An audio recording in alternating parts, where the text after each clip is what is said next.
जाता नहीं हर करे या राजा जी छोट के पूजइया आवतारे कल भोरे हो भोरे गाड़ी लेके मोर भइया ए जी सुनी ना जाता नहीं हर करे या राजा जी छोट के पूजइया आवतारे कल भोरे हो भोरे गाड़ी लेके मोर भइया गाजा और बाजा जाई घाट पर दुआर से गाजा और बाजा जाई घाट पर दुआर से ए धनी छत के बराब कर हंसो तू ससुराल से।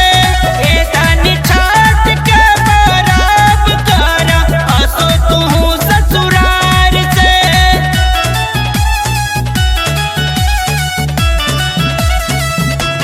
जय जय मां जय जय मां जय जय मां मांगल मनौती रहे शादी के हमार हो बढ़िया से मिल जाय घर परिवार हो और काहे नहीं बुझा घरवा के सब केहू करता पूजाई हो नैहर जइबू तब बोले लगी माई हो। होखता तैयारी हमरा घरे हो कुमार से होखता तैयारी हमरा घरे हो कुमार से ए धनी छत के बराब कर हंसो तू ससुराल से। ए धनी छत के बराब कर हंसो तू ससुराल से। जय जय मां जय जय मां जय जय मां जय जय मां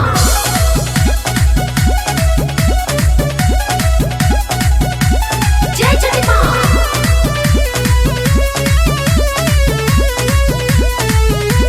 जय जय मां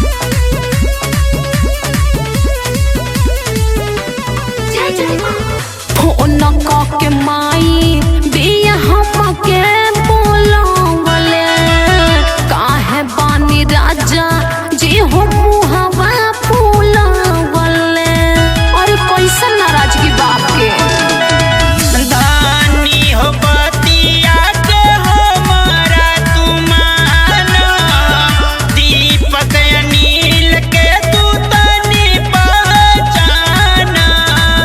बड़ी निक लागे राजा छठ त्योहार हो बड़ी निक लागे राजा छठ त्योहार हो ए धनी छत के बराब कर हंसो तू ससुराल से।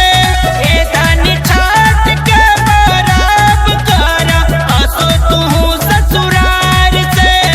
आप समझत नहीं खी पहिला छठ नहीं हरे से करल जाला।